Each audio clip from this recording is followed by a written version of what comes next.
Time operates externally, in clocks and cosmic phenomena. It's also deeply internal, perceived and created by our minds. We've all felt how elastic and subjective time can be. An hour can race by or drag on, depending on what we're doing. So, let's explore how consciousness experiences time, how the brain keeps its own beat, and how states of mind can alter the tempo of time's song.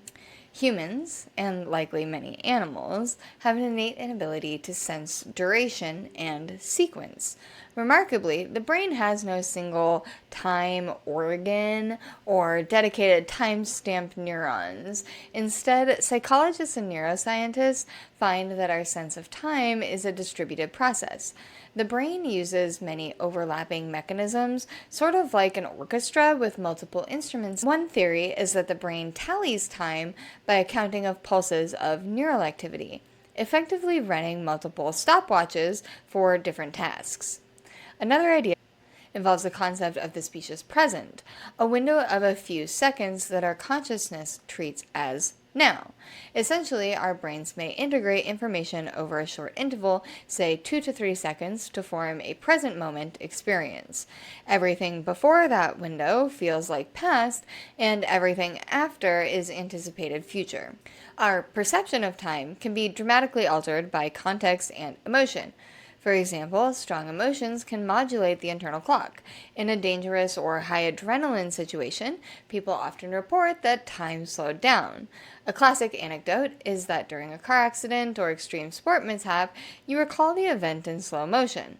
Part of this might be memory. Emotional arousal leads to laying down extra vivid, slow, detailed memories. But part is attentional. When we're highly focused, we sample more information per second, making the moment seem rich and prolonged.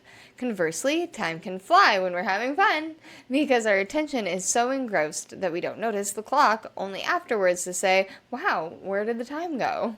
On dull days, or when we're waiting impatiently, every second seems heavy because our attention is on the passing of the time itself, stretching it out subjectively. Psychology experiments confirm that some of these intuitions. For instance, stimulant drugs like caffeine or amphetamines tend to make people overestimate the internals.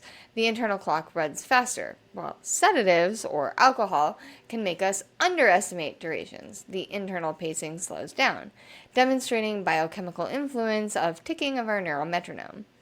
Even body temperature can have an effect. A slight fever can make time feel as moving more quickly, whereas being cold can make it feel a little slower.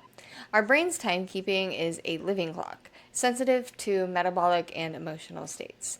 And there's also a fascinating interplay between time and attention. When we pay full attention to time, staring at the second hand of a clock, the first moment can feel elongated, a phenomenon called stopping the clock illusion, or chronostasis. You might have noticed this. If you glance at a clock and the second hand seems to freeze briefly before moving, that's your brain adjusting to its temporal expectation. It effectively backdates the start of your perception, creating the illusion that the first second lasts longer. What this tells us is that our perception of the present is constructed, even a bit edited by our brain. Altered states of consciousness often come with altered time perception as well. In meditation practice, experts often report a timeless feeling. Minutes or hours can feel like an instant, or occasionally a moment can feel vast. Meditation trains attention in specific ways, either deeply focused or broadly open and accepting, which can either collapse the sense of time or remove the usual markers that we use to gauge time's passing. In extreme cases, psychedelic experiences are also known to distort time. A few minutes can feel like an eternity, or vice versa. This might relate to how these substances alter neural firing patterns and network synchronicity in the brain. Essentially, it messes with the brain's internal timing circuits and narrative assembly.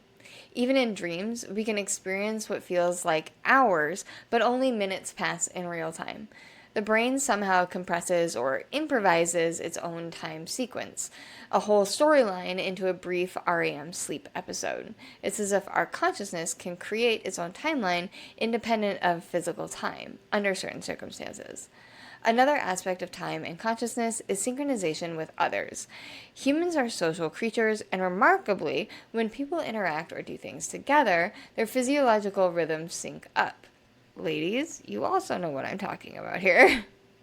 Studies have shown that during group activities, from soldiers marching to musicians performing an ensemble, or even audiences listening raptly to a story, heart rates and other signals can become synchronized amongst the group. If a piece of music has a strong beat, the listener's breathing and subtle movements might unconsciously align with that rhythm.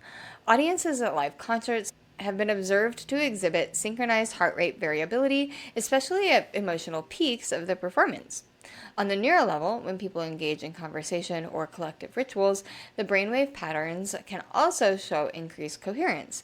This is called brainwave entrainment or neural synchrony. It's as if on a biological level, we can share a timing, common pulse. Think about when you've been in a crowd clapping to a beat.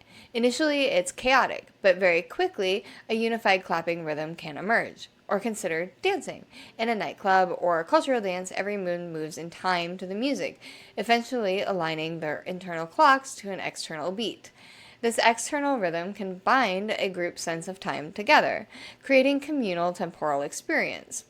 Ever notice how an hour in dance class or a concert can feel very different than an hour alone? Part of that is the group synchrony effect.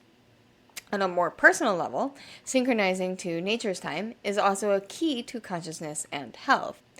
Earlier, we mentioned circadian rhythms, our internal clock that keeps a roughly 24-hour cycle but needs the daily signals, like morning light, to stay aligned with the actual day-night cycle.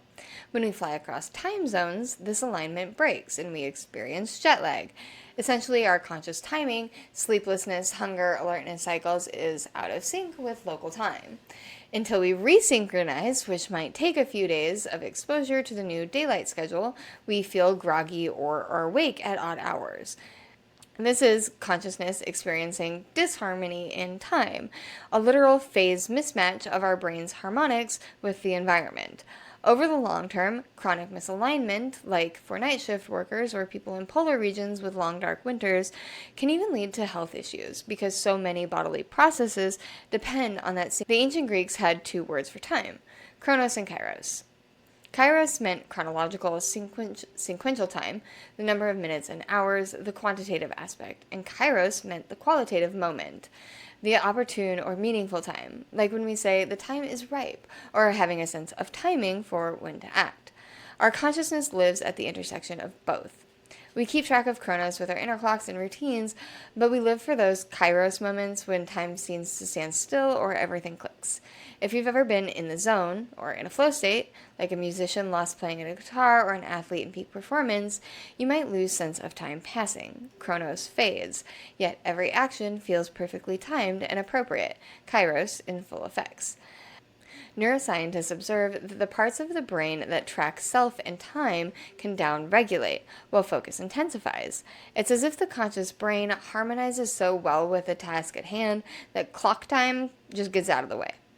So our perception of time is a subjective harmony created by our brain processes. It can speed up or slow down or momentarily pause depending on the mental state, emotional, and attention.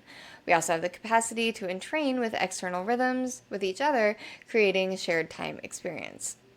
Consciousness actively experiences time. In a very real sense, it composes time. Each of us carries an internal tempo, and while the true time of physics might be tick-tocking steadily, or not, as we saw even physics isn't so sure, the time we live in our minds is wonderfully malleable. The human dimension of time's harmonics will be important to remember as we journey next into the past to see how ancient people understood and harnessed time cycles long before atomic clocks or EEG machines existed.